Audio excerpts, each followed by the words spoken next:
So, welcome to my lovely garage that I've just started sorting out. Yeah, so basically, because of everything that's going on at the moment, I thought, what perfect time to get started with some videos.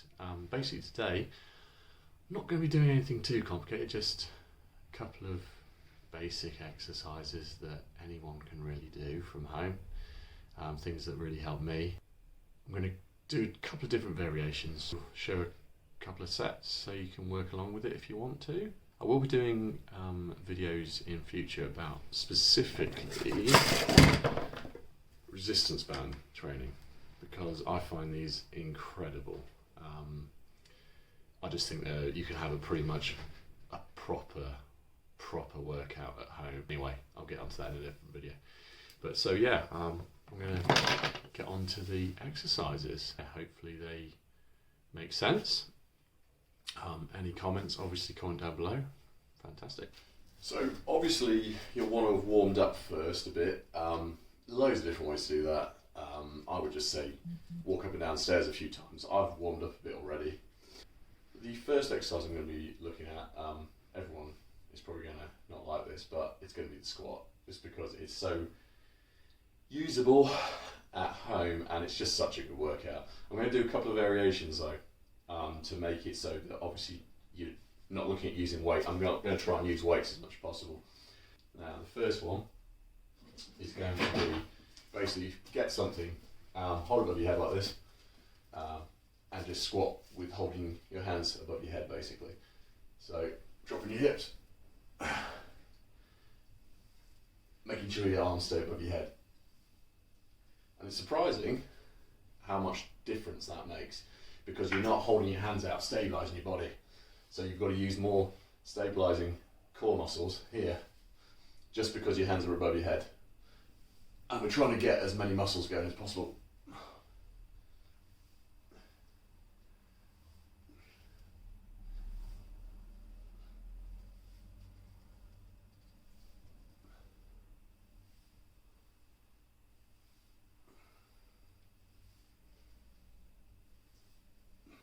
Should have done this first already. Just a really quick lesson on squats.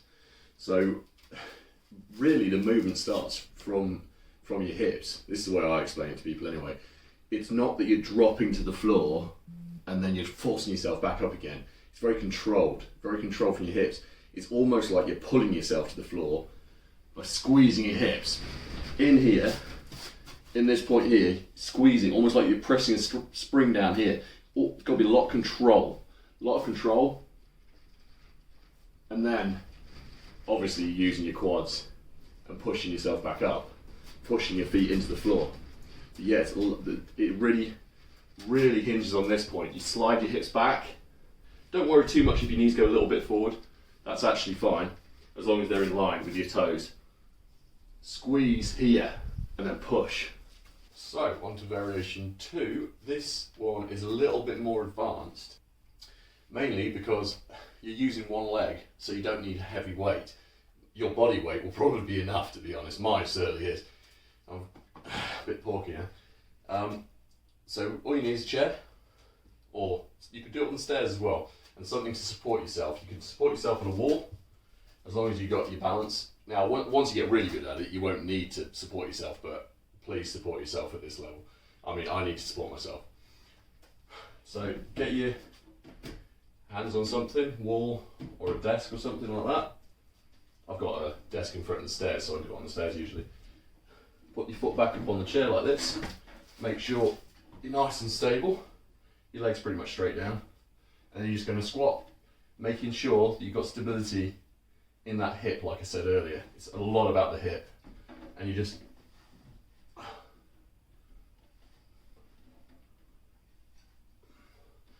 And you've got to get control over the knee as well, because the knee will want to do this. So keep control, make sure you focus on it going over your toe, straight with your toe.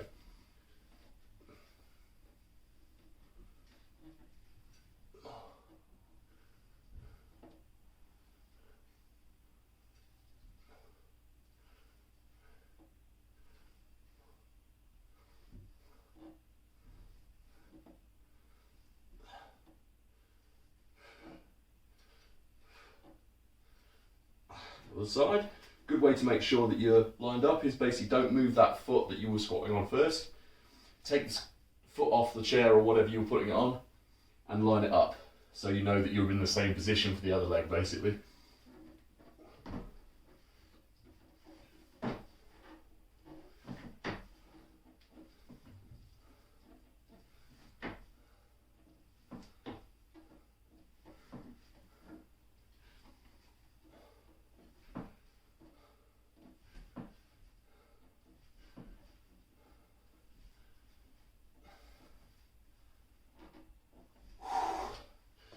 Trust me, it gets you going.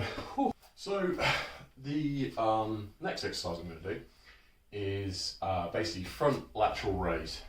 This is a good one for the home workout because you can kind of use anything that you can grip.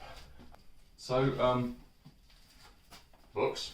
I mean, I'm trying to use things that pretty much everyone's going to have. I mean, I've got weights there, but right. So another thing for this kind of thing with books is you've got to grip it as well with multiple books.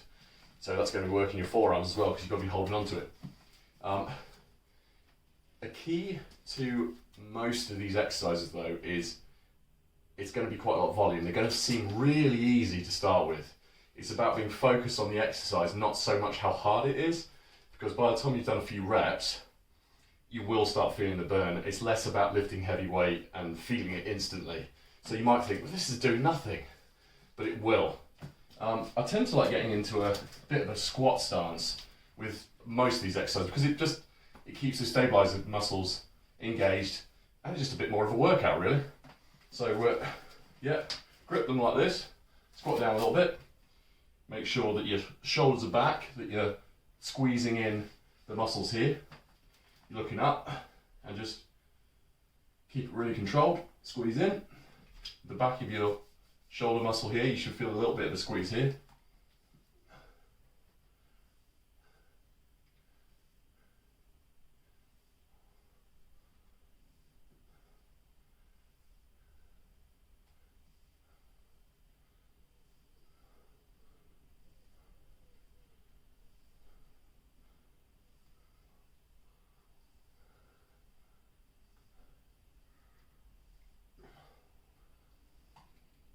Hold it.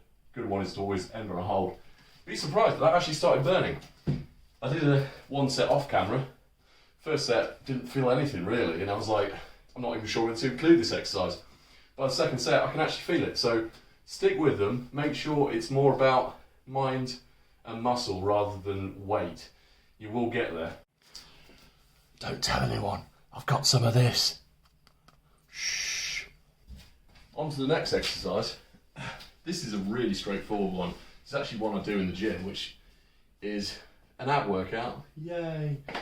My favourite, but it works really well. Just did a set. Cool. It really burns. So basically, just sit in a chair, but instead of playing Xbox or something, dang. Grip the sides. Lift your feet up. You can edge forward on the seat a little bit. Just make sure that you're not unstable. You don't want to be tipping forward or tipping back. So you want to be floating your legs, like that.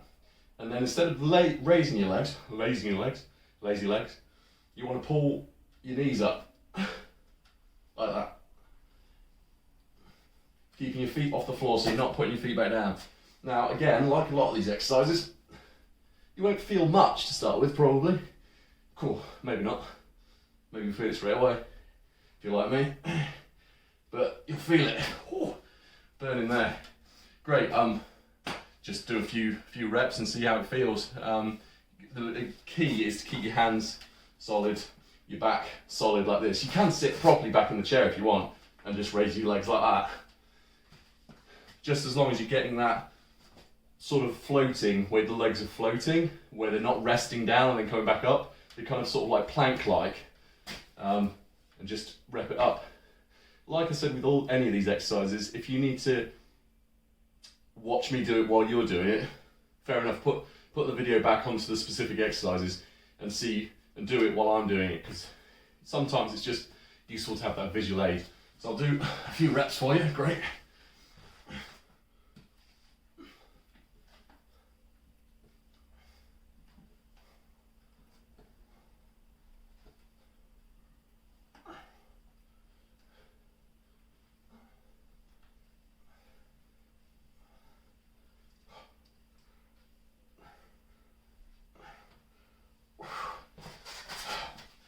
There you go. So, I think I'm going to leave it there for this video. I know I've not done loads of exercises, but I want them to be more about quantity of reps and quality of reps. Getting used to feeling the muscles, really.